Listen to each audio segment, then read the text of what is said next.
No vídeo de hoje, um clássico universal da literatura, dois livros de literatura brasileira e a continuidade da saga do Nathan Zuckerman. Você não quer perder isso? Então, depois da vinheta, vamos para as minhas leituras do mês de fevereiro.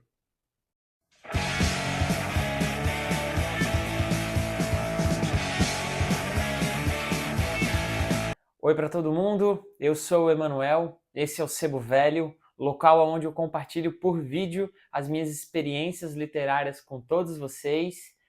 Vídeo de hoje, minhas leituras do mês, vou mostrar e falar brevemente sobre todos os livros que eu li nesse fevereiro de 2025. Foram 4 livros no total e vamos começar. Galera, a primeira leitura do mês de fevereiro concluída foi esse livro aqui, Amor, do escritor brasileiro André Santana, nessa edição belíssima, tá? É uma edição que tem um ar meio caricato, um ar meio anos 2000, assim. Acho que dá pra... Não sei se vai estar enquadrando bem no vídeo, mas tá aqui a capa, parte de trás. É a edição de Amor, do André Santana, que saiu pela Madame Psicose, a editora do querido João Lucas Duzzi, um escritor, editor, lá de Curitiba. E esse livro aqui foi o primeiro livro da sua editora, né? Ele fundou a Madame Psicose aí em 2022, se eu não me engano, e esse aqui foi a primeira publicação dessa editora, tá? Dei um Google aí, Madame Psicose. Quem acompanha o Sebo Velho sabe que eu comento bastante sobre os lançamentos dos livros deles lá. A Madame Psicose acertou em cheio quando se propôs a reeditar esse livro aqui curtinho, Amor, de André Santana. O André Santana é um escritor brasileiro, ele é filho do Sérgio Santana, que é um contista, um ficcionista brasileiro extremamente famoso e muito elogiado por todos os cabeções aí da literatura brasileira. Eu ainda não li nada do Sérgio Santana, tenho bastante curiosidade, mas ainda não rolou. Já a história foi diferente agora com o André. O André Santana é um escritor de contos, é um escritor de novelinhas curtas, um escritor de romances de maior fôlego também. E eu já conhecia um pouco por cima, assim, do que se trata alguns dos romances dele, principalmente os publicados pela Companhia das Letras, mas nunca li nada dele. A reedição por parte aqui da Madame Psicose desse seu livro aqui, Amor, fez esse favorzão para eu poder conhecer esse escritor aqui brasileiro. André Santana, então, é essa completa novidade nas estantes aqui do Sebo Velho. E esse livro aqui é o primeiro livro que ele publicou. Publicou lá no ano de 1998, um livro aí do século passado, um livro que pegou aí toda a efervescência do novo milênio, né? Que os anos 90, virada para os anos 2000, o mundo em uma turbulência, né? Imaginando mais do que nunca qual seria o futuro da humanidade. É com uma prosa crua, feroz, uma prosa que traz bastante humor, uma certa ironia, que o André Santana consegue meio que na forma de uma antena, e daí eu já imagino aquelas antenas parabólicas, né, muito clássicas do início dos anos 2000, como uma antena ele consegue captar a efervescência desse final dos anos 90, de tudo que acontecia no mundo, geopoliticamente falando, culturalmente falando, economicamente falando e até esteticamente falando. Ele capta esses macro e micro movimentos aí dos anos 90, o livro publicado em 98, de novo, e parece que condensa tudo isso nesse livrinho curto aqui. Na orelha do livro, o editor da primeira edição de Amor, do André Santana, compara esse escritor brasileiro, até então naquela época estreante, com nomes como David Foster Wallace e Roberto Bolanho. Ele faz uma comparação desses dois nomes e não só compara esses autores, mas traz a grande obra desses caras. Ele usa o David Foster Wallace para falar da Graça Infinita e pega o Roberto Bolanho para falar de 2666, para tratar de dois romances escritos aí nessa entrada do novo milênio, aí início dos anos 2000, Romances gigantescos, de proporções mastodônticas, de várias e várias páginas, centenas de páginas, que se propõem, entre tantas coisas, a, de certa maneira, assim, cartografar vários movimentos que acontecem no seu contemporâneo. Né? Não só isso, mas isso também. E ele compara o ofício desses dois caras, desses dois escritores estrangeiros, com a ideia central de amor do André Santana. Ele parece, nessa prosa dele, que é uma turbulência, uma espécie de furacão, fazer um panorama geral do que estava rolando no mundo ali nos anos 90, ali em 98, quando ele escreve. Então, logo de cara, você vai ter contato com uma prosa assim que se aproxima disso que críticos literários, estudantes da literatura chamam de uma prosa pós-moderna. Então ele vai estar aí muito em sintonia com escritores aí como David Foster Wallace, como alguns escritores assim como Dom DeLillo, isso para citar escritores que eu conheço um pouco e fazem esse trabalho de tentar cartografar o que acontece no contemporâneo e também dentro do seu trabalho literário fazer alguma experimentação, trabalhar alguma coisa com a linguagem aí, com a forma do seu texto. O André Santana busca isso. E daí nesse livro dele, Amor, ele é um livro que escrito aí também para usar as referências que eu tenho, né? Porque são os escritores que eu já li, mas assim, para usar a referência do Thomas Bernhard, é um livro que ele escreve meio que ad infinitum, assim, né? Tem aqui quebra de parágrafos, tem pontuação, mas não tem capítulos, né? É um vômito só. Usar a palavra vômito porque não tem tantas coisas bonitinhas nesse livro do André Santana, não. É um livro para você ler em uma sentada só, tá, pessoal? Eu li assim, reservei uma tarde e fiz a leitura desse romance aqui, dessa novelinha do André Santana. Então é como se fosse assim uma espécie de manifesto. Manifesto da virada do século, manifesto do contemporâneo, do que ele percebia naquele momento.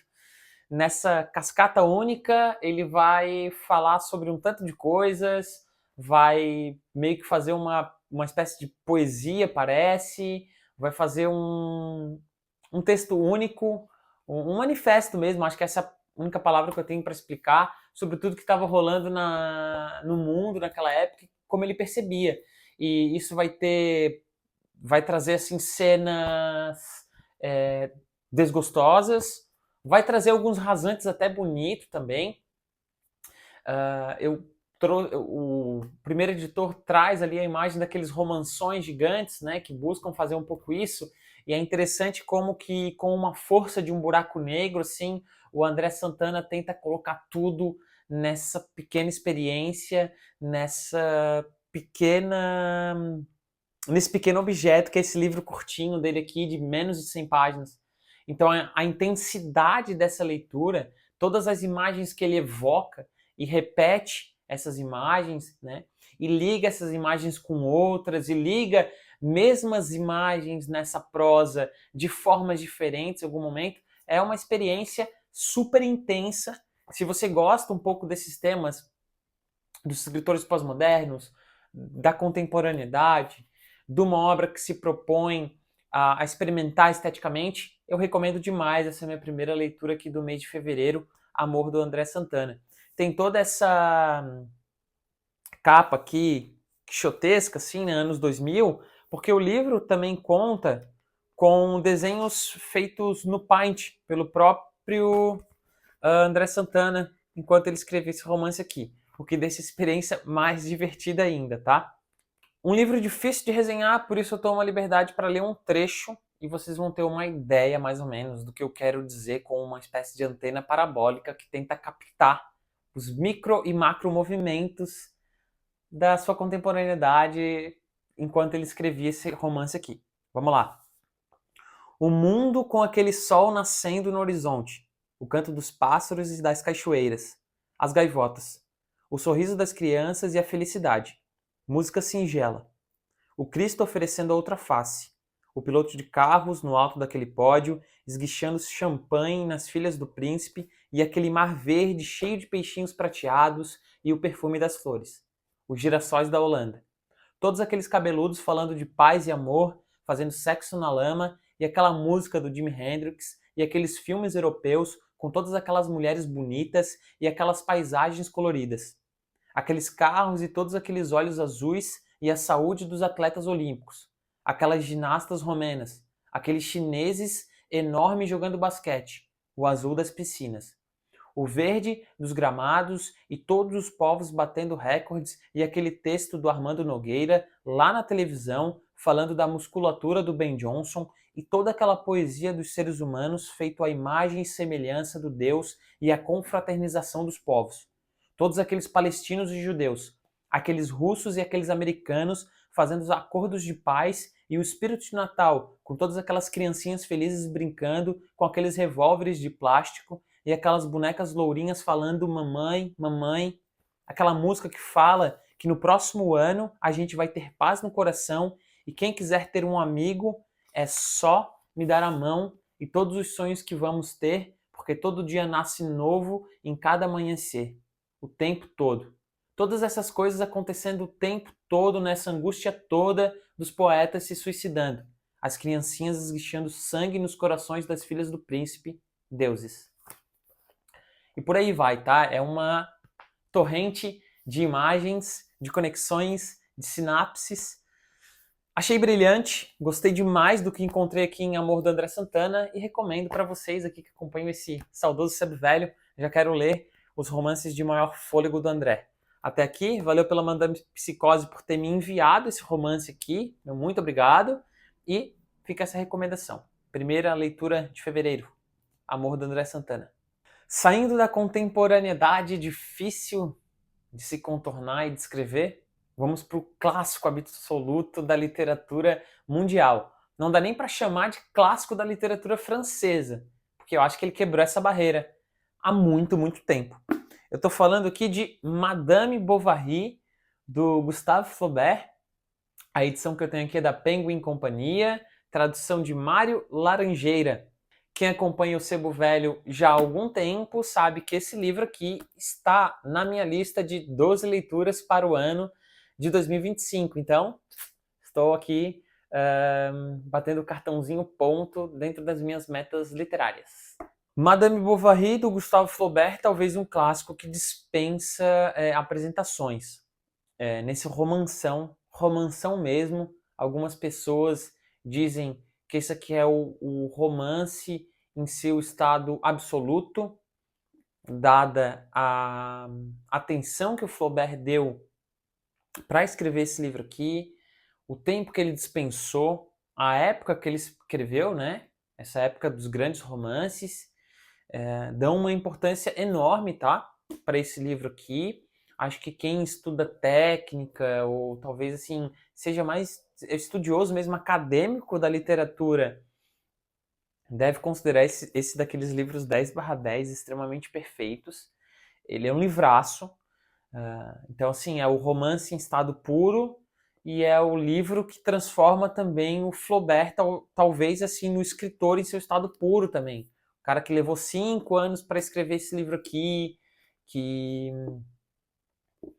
ficava dias e dias numa página só, às vezes passava um dia numa frase, né? Então ele traz toda aquela visão do escritor, assim, como aquele cara que tem um trabalho extremamente, uma maquinária ali naquele trabalho de escrever.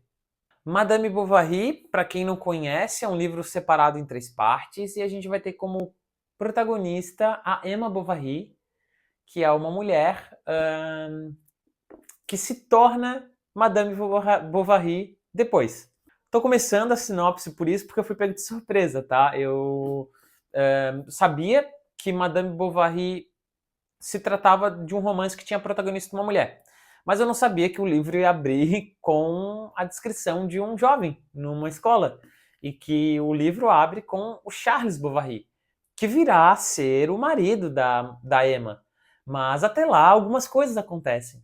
Então a primeira parte do livro, que dá conta de certa maneira, mostrar como a Emma Bovary se torna Madame Bovary, para mim foi uma grande surpresa. Eu já gostei muito a partir daí, né? De conhecer o livro começando ali a partir do Charles Bovary e eu fiquei perguntando, cadê a Emma? Como assim?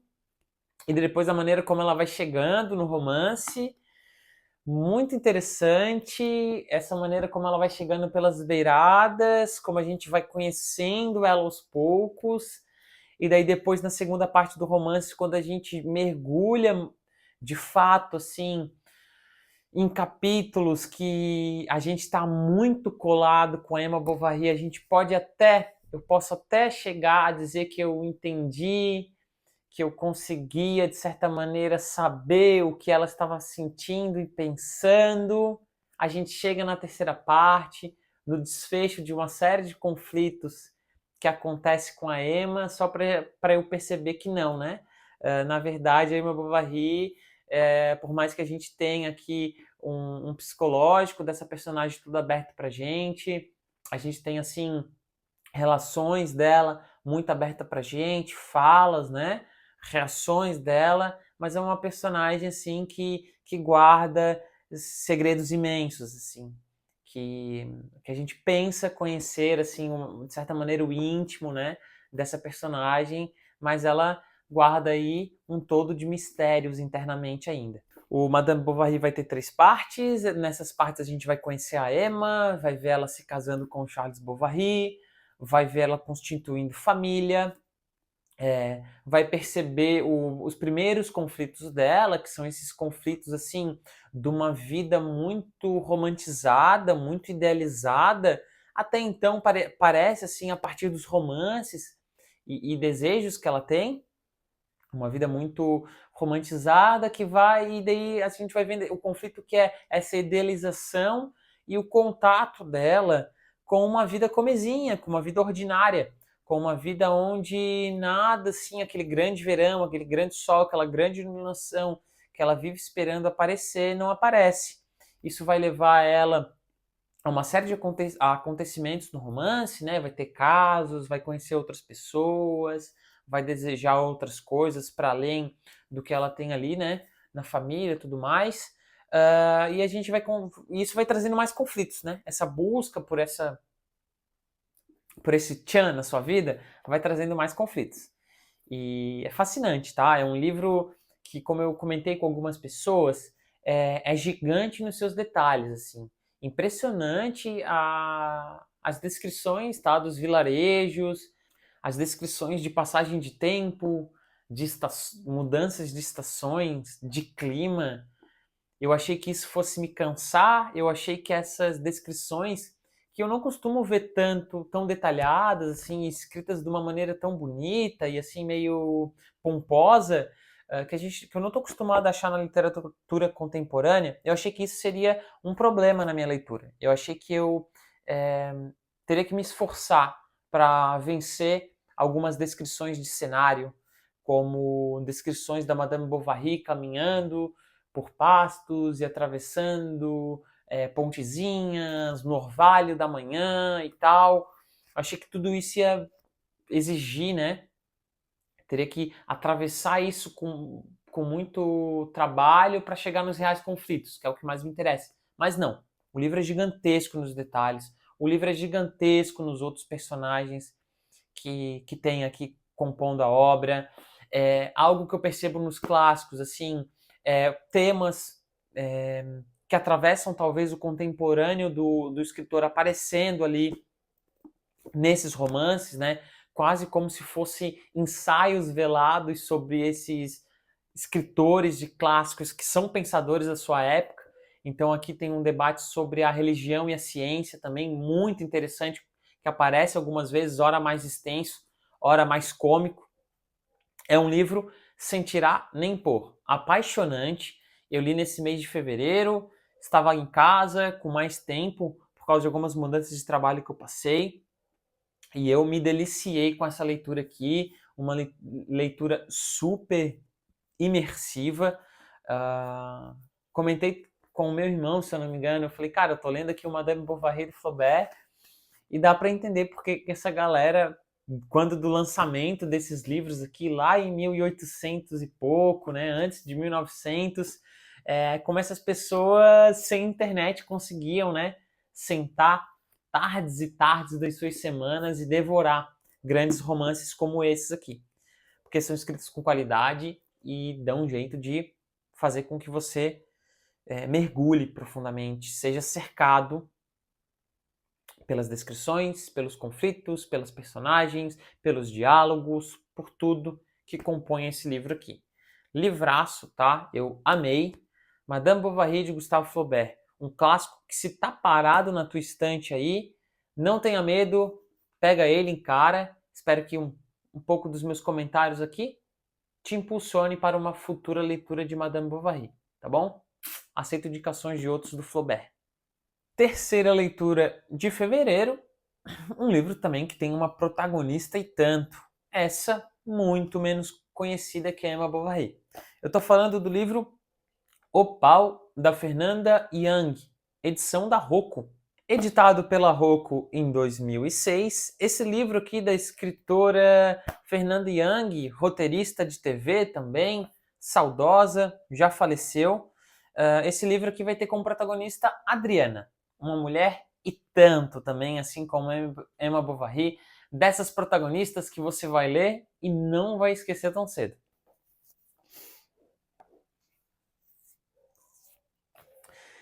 Nesse livro da Fernanda Young, a Adriana é a nossa protagonista. Ela é uma mulher já mais velha, deve ter quase 40 anos.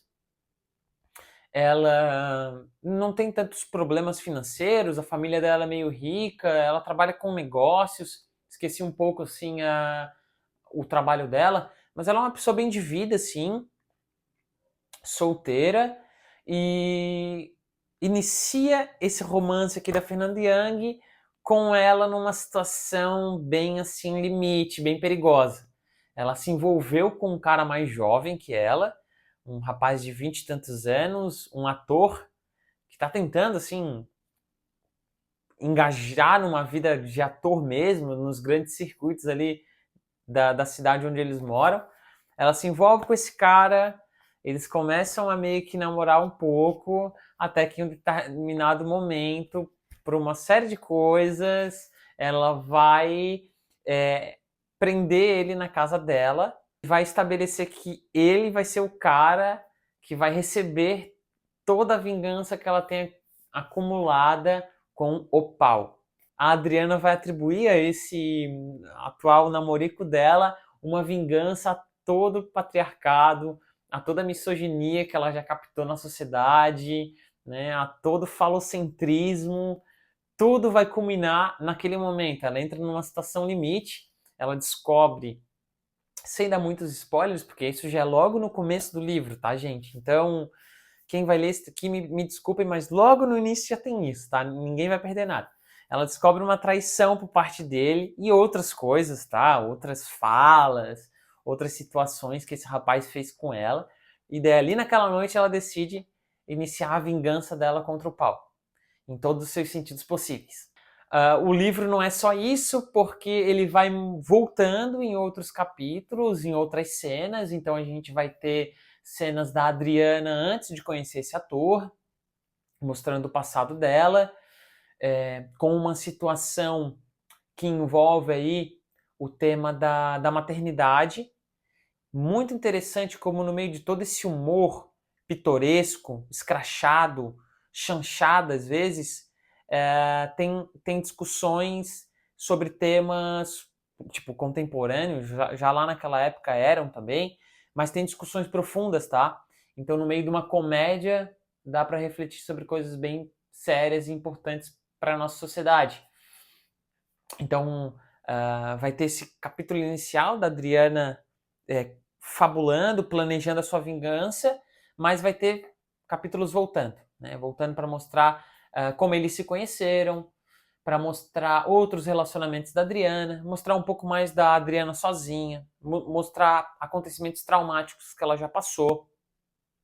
Todos os capítulos amarrados de humor, todos os capítulos amarrados de sensualidade, todos os capítulos, assim, com temas interessantes sendo ventilados, sendo colocados para jogo, para as personagens diferentes, para os próprios monólogos da Adriana dialogarem enquanto está rolando aí os capítulos.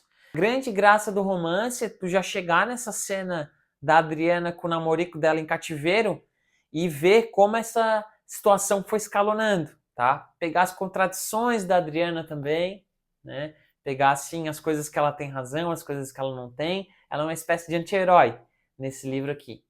E daí, no meio dessa loucuragem toda, temas como a maternidade vão ser debatidos, como patriarcado, misoginia, até temas não tão comuns dentro da literatura são debatidos nesse livro aqui, são apresentados, como a Adriana sendo uma mulher mais velha, já de quase 40 anos, bem-sucedida e não estando casada, olha que absurdo, não tendo filhos, meu Deus, não querendo ter filhos, nossa, se relacionando com um cara mais jovem, não querendo um relacionamento sério. Então, sabe, um tanto de coisas assim que estão presentes na sociedade ganham espaço aqui. Como o livro todo, a maioria das cenas se passa com esse namoro acontecendo, né?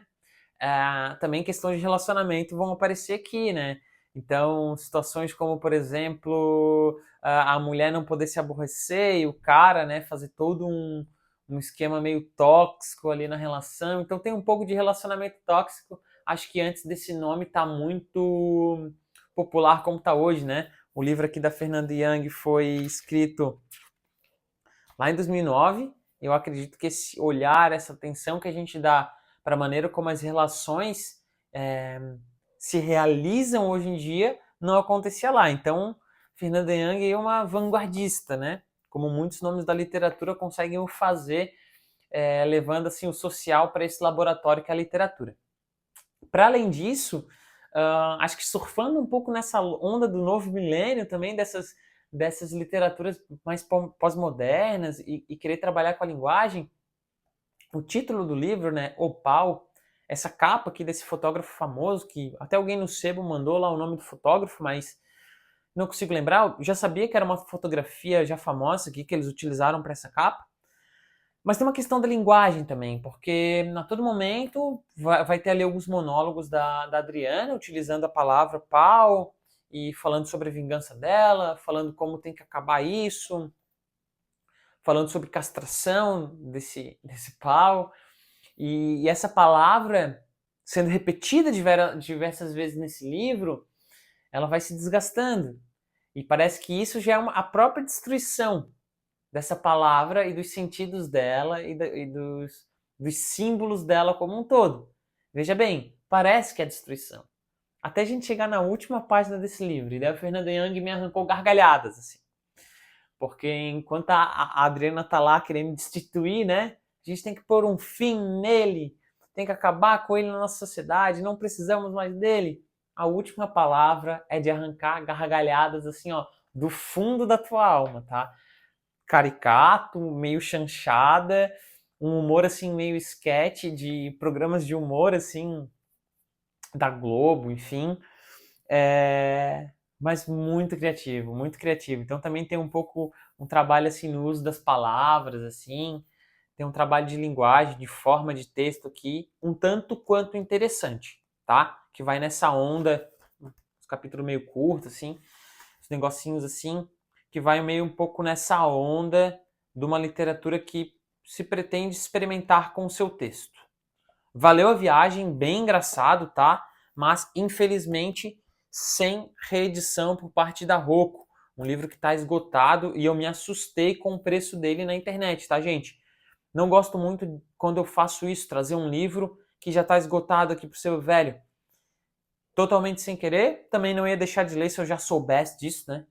E também não deixo de recomendar para vocês, se surgiu a oportunidade de esbarrar com esse livro aí por algum sebo da vida, por algum preço mais acessível na internet, e se você se interessou por esses meus comentários aqui, não deixe de conferir, tá bom? Li bastante coisa legal nesse mês de fevereiro. Mas se fosse para escolher a leitura favorita do mês, estaria aqui, nesse livrão Zuckerman Acorrentado, do Philip Roth. Como vocês que já acompanharam o Leituras de Janeiro sabem que eu estou lendo um romance desse livro por mês. Então, em janeiro eu li O Escritor Fantasma, que foi legal. E em fevereiro eu li agora o Zuckerman Libertado. Eu não tenho certeza se esses livros são vendidos separadamente pela Companhia das Letras. Eu acredito que sim.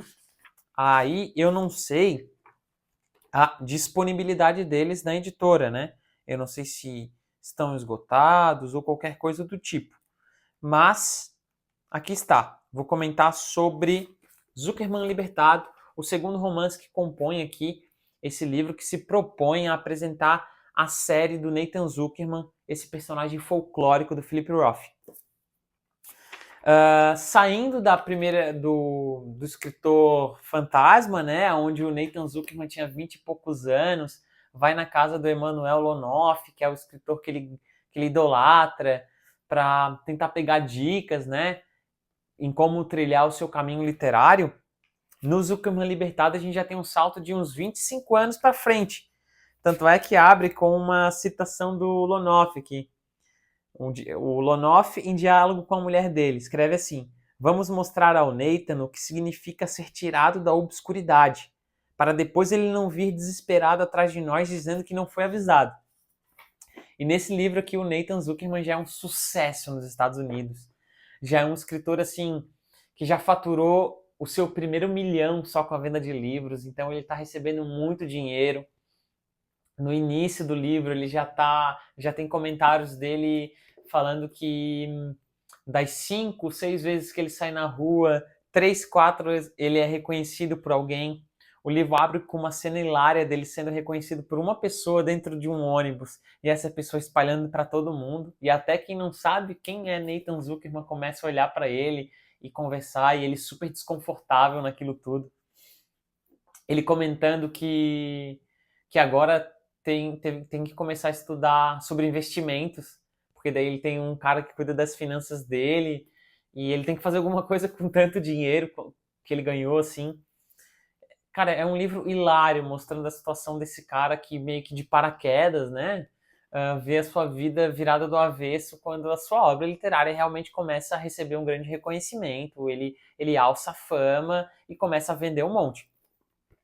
E daí o livro abre com essa questão assim dele percebendo essas mudanças de rotina dele, e já logo no primeiro capítulo, que é chamado de Sou o Alvin Pepler, ele já dá de cara com um cara que é tipo um stalker, assim. É um cara que diz que morava no bairro onde ele morava, que é de família judaica também, e era um cara que tá tentando escrever, e que no passado, quando ele era jovem, ele era uma daquelas crianças sucesso, daqueles programas norte-americanos de adivinhar curiosidades, assim, e que ele já tinha ganhado muito dinheiro, e que ele sofreu um golpe, ele tinha todo um texto mostrando uma trama para lá de paranoica envolvendo os presidentes dos Estados Unidos, que mostrava como eles confabularam para esse Alvin Pepler fracassar nos jogos. E o Nathan Zuckerman é um personagem assim que ele escreve livros onde os seus personagens são assim outsiders, são meio hardcore, são os caras que fazem bastante coisa assim de contraversões assim e tal, e são meio que rebeldes sem causa e sacodem com o status quo da parada, e todo mundo olha pro Nathan Zuckerman e pensa que ele é assim também. Pensa que ele é um cara super contra o status quo, um cara super liberal, um cara super não tradicional, um cara super não da família dos bons costumes, a escória dos judeus. Quando na verdade ele tem um pouco disso, tanto que ele escreve sobre isso, mas ele é um cara assim super pacífico, super de boas na dele, assim, e ele não consegue nem despachar o Stalker desse primeiro capítulo. Ele fica ali com dificuldades de se levantar e ir embora e deixar o cara plantado no meio da rua, assim. É um cara que se importa com as pessoas. O Nathan Zuckerman é um cara que se contradiz em relação à sua obra, assim, e acaba entrando em situações extremamente hilárias, assim. O Zuckerman Libertado, o nome desse título também, assim como o Escritor Fantasmas, dá pra gente traçar paralelos dentro do romance. Zuckerman Libertado, a gente pode pensar que é ele com esse dinheiro, ele alcançando o status que ele queria como escritor, ele com independência financeira em relação à sua família e podendo sair das pressões da mãe, que sempre fizeram muita pressão na sua vida, do pai, que sempre foi um cara que teve, de certa maneira, vergonha dele. O pai nunca gostou dos textos dele, assim, né? Nunca se deu muito bem com o Zuckerman por causa disso. Então dá uma sensação do Zuckerman libertado ser esse Zuckerman que a gente encontra no início do romance. Mas eu me enganei. Na metade do romance, Zuckerman libertado, vai ter o conflito envolvendo a sua família. Vai ter uma situação com o pai dele que está num asilo, já separado da mulher. O pai dele, se não me engano, está com Alzheimer ou alguma outra doença mais assim degenerativa e tal, sem cura, né? E daí esse conflito com o pai dele que vai estar a chave do negócio do Zuckerman libertado. Esse conflito e o desfecho, né? Que daí vai envolver o irmão do Nathan Zuckerman também. E daí só no final do romance, Zuckerman libertado, a gente vai ter acesso a um Zuckerman libertado. E esse libertado do quê? Fiquei me perguntando, né? Que eu achei que já sabia no início da leitura. Libertado de algo que eu não esperava. Libertado de algo muito mais profundo, muito mais analítico, muito mais psicanalítico. Eu adorei. Philip Roth, novamente, escrevendo com maestria, situações hilárias, profundidade. Que escritor é o Philip Roth? É desses que eu quero realmente continuar lendo um por ano. Que bom que ele tem livro pra caramba publicado. Que bom que tem muita tradução dele aqui no Brasil. Porque que escritor, tá? Já gostava um tanto dele. Já disse que não tinha encontrado um livro dele que eu pensasse assim, uau, que livraço genial. Mas isso aqui tá sendo incrível, tá? Tenho ainda mais um romance e o epílogo para ler. Nesse mês de março vai ter Philip Roth aqui no Sebo Velho de novo. E eu volto para comentar um pouco mais das desventuras e quem sabe desfecho da história do Nathan Zuckerman, esse folclore ambulante aí da prosa e da literatura do Philip Roth. Bom, se você chegou até aqui, eu agradeço. Não esquece de deixar um like no vídeo. Não esquece de se inscrever se não é inscrito ainda no canal, se já é, muito obrigado. Deixa nos comentários aí o que você achou das minhas leituras no mês de fevereiro. Deixa nos comentários também se você se interessou por algum desses livros aqui. Críticas construtivas, educadas e não mal educadas são sempre muito bem-vindas e eu aprecio todos os comentários de vocês. Pode demorar um pouquinho, mas eu respondo todos, tá? Essas aqui foram as 4 leituras do mês de fevereiro. 3 leituras concluídas, uma em andamento. Um mêsão de literatura por aqui. Adorei as leituras de fevereiro. Em março já tem coisa boa ventilando e acompanhe o canal para saber quais estão sendo as minhas leituras desse mês atual de março. Tá bom, gente? Desejo a vocês também excelentes leituras, boas, ótimas experiências literárias e até o próximo vídeo.